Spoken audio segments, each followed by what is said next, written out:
kali aku gagal membunuhmu, gagal meruntuhkan imanmu.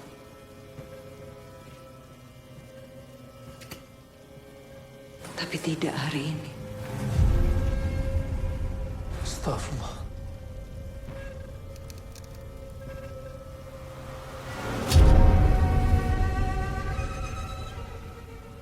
Assalamualaikum Ustadz Kodrat. Waalaikumsalam ya ahli kubur. Hahaha.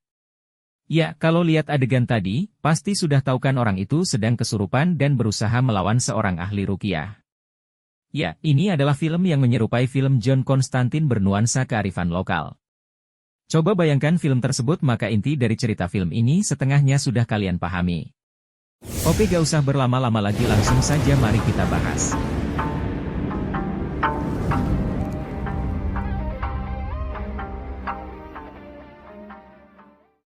Film berjudul Kodrat ini disutradarai oleh Charles Ghazali. Film ini rilis pertama kali di bioskop Indonesia pada tanggal 27 Oktober 2022.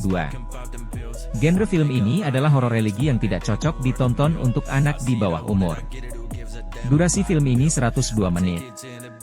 Film Kodrat berhasil mendapatkan penghargaan film The Best of the Best dari Festival Film Wartawan Indonesia tahun 2023 pada hari Jumat tanggal 27 Oktober 2023.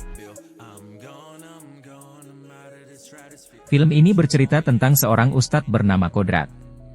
Ustadz Kodrat dikenal sebagai ustadz yang seringkali berhasil dalam melakukan prosesi ruqyah. Namun suatu ketika dia gagal. Kegagalan itu sangat menyakitkan karena saat itu anaknya sendiri yang sedang diruqyah, yakni Alif Al-Fatanah. Alif saat itu dirasuki setan bernama Aswala.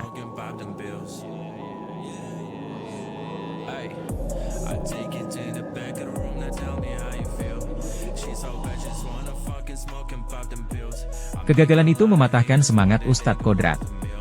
Kemudian, Ustadz Kodrat pun memilih kembali ke pesantrennya tempat dia mendapatkan ilmu-ilmu agama, yang berada di desa Kober. Saat sampai di sana, Ustadz Kodrat melihat suasana yang sangat berbeda. Dia merasakan energi makhluk halus yang sangat besar. Terdapat banyak gangguan-gangguan yang tak dapat dijelaskan. Di saat itu dia juga harus melakukan ruqyah lagi terhadap anak laki-laki bernama Alif Amri, anak bungsu Yasmin yang mengingatkan terhadap anaknya dulu, ditambah lagi ternyata Alif anak Yasmin dirasuki setan yang sama dengan anaknya dahulu yaitu setan Aswala. Seperti masa lalu, Kodrat juga kembali menghadapi Aswala yang hinggap di tubuh Alif. Berperang dengan musuh lama, Kodrat berada di antara pilihan untuk menemukan jawaban atas kegagalannya atau merelakan dan mengobati Alif. Mampukah Kodrat melawan setan Aswala tersebut? Apa yang terjadi sebenarnya di desa Kober? Siapa dalang dari semua kejahatan ini? Semuanya akan diungkap satu persatu di filmnya. Mari kita bahas beberapa tokoh dalam film ini. Kodrat. Kodrat adalah seorang ustadz dari pesantren Kahuripan yang menjadi anak didik Kiai Rohim. Sejak dahulu Kodrat memiliki kemampuan untuk meruqyah orang dan tidak pernah gagal.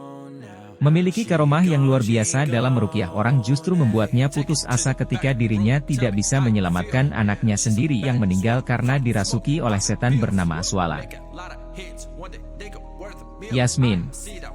Yasmin merupakan salah satu warga desa Kober. Karena suaminya telah meninggal, kini Yasmin hanya hidup bersama dengan kedua anaknya yaitu Asya dan Arif. Yasmin menyaksikan sendiri bagaimana para warga di desa Kober seringkali diganggu oleh makhluk halus. Bahkan banyak warga desa yang kesurupan hingga meninggal dunia. Hingga akhirnya gangguan makhluk halus tersebut dirasakan oleh keluarganya. Asya. Asya adalah anak pertama dari Yasmin, yang tidak terlalu mempercayai hal gaib. Bahkan dia menyarankan kepada ibunya jika ada yang kesurupan maka seharusnya orang tersebut dibawa ke dokter. Dia juga memendam rasa bersalah karena merasa bahwa dialah penyebab ayahnya meninggal dan adiknya cedera. Hingga akhirnya dia percaya tentang hal gaib karena merasakannya sendiri dan mulai meminta nasihat kepada Ustadz Kodrat. Alif Al-Fathanah dan Alif Amri. Sama-sama bernama Alif, dan sama-sama diganggu makhluk gaib, namun bernasib berbeda. Alif Al-Fathanah adalah anak dari Ustadz Kodrat yang gagal ia selamatkan saat dirasuki makhluk gaib dan akhirnya meninggal. Sempat trauma karena gagal menyelamatkan Alif anaknya sendiri. Ustadz Kodrat akhirnya mau mencoba kembali untuk menyelamatkan Alif Amri dari kesurupan makhluk gaib. Oke, setelah kita bahas terkait tokoh-tokoh dalam film ini, sekarang mari kita bahas terkait filmnya sendiri. Film ini menceritakan bagaimana seseorang yang memiliki karomah luar biasa dalam meruqyah orang, trauma dan tidak bisa memaafkan dirinya sendiri karena tidak bisa menyelamatkan anaknya hingga akhir dia terpuruk dalam jurang keputusasaan. Seakan sudah pasrah dengan hidup dan siap mati. Dia justru mengalami mati suri dan membuatnya tersadar untuk kembali ke jalan Allah dengan pulang ke pesantren tempat ia dibesarkan dan dilatih ilmu agama. Alih-alih mendapatkan ketenangan, dia justru merasakan keanehan di desanya. Desa tersebut bermasalah dan diganggu makhluk gaib.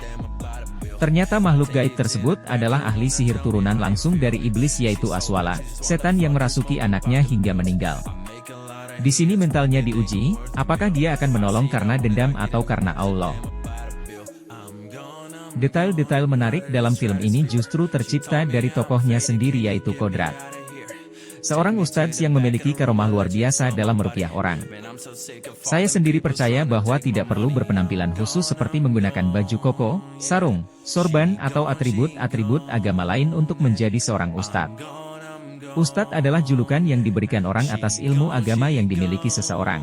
Dan untuk karomah ahli ruqyah yang dimiliki pun saya yakin hanya diberikan kepada orang yang benar-benar berhati bersih dan tegak lurus berada di jalan Allah tanpa memikirkan urusan duniawi. Karena sejatinya jika hanya hafal ayat Al-Quran saja, iblis justru lebih hafal dari manusia. Inilah yang coba ditampilkan Ustadz Kodrat dalam film berjudul Kodrat. Film yang sangat to the point, penceritaan yang lurus tapi juga tetap memperhatikan elemen surprise dengan adegan action yang epik disajikan sangat menarik dalam film ini hingga akhir. Kembalikan dulu Kak Alif.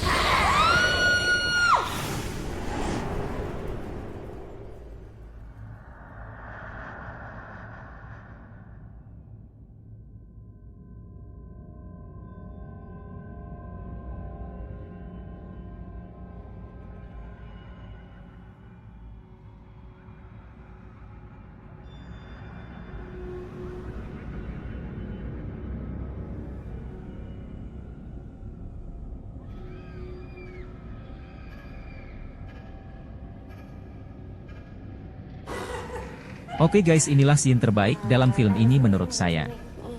Bukan karena scene ini memiliki transisi scene yang baik, cuma alasan kenapa harus masuk ke dalam sebuah lemari lah yang membuat saya kagum. Ingat ya guys, lemari adalah kunci dari misteri di film ini.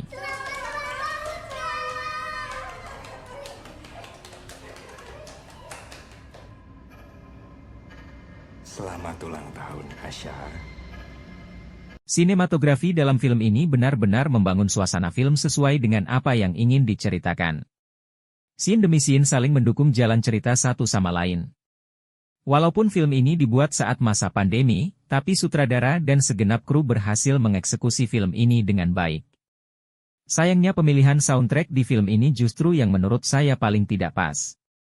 Namun terlepas dari soundtrack, film ini tetap layak untuk dinikmati. Kesimpulannya, film ini membuat orang yang menonton filmnya seperti mengikuti ketegangan dan kengerian yang terjadi hingga kita akhirnya tahu alasan kenapa semua itu terjadi di Desa Kober.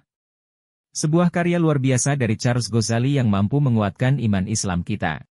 Skor dari saya untuk film ini adalah 8 dari 10. Skor yang baik. Sangat direkomendasikan untuk para pecinta horor yang bernuansa religi. Oke, sekian dulu review film kali ini.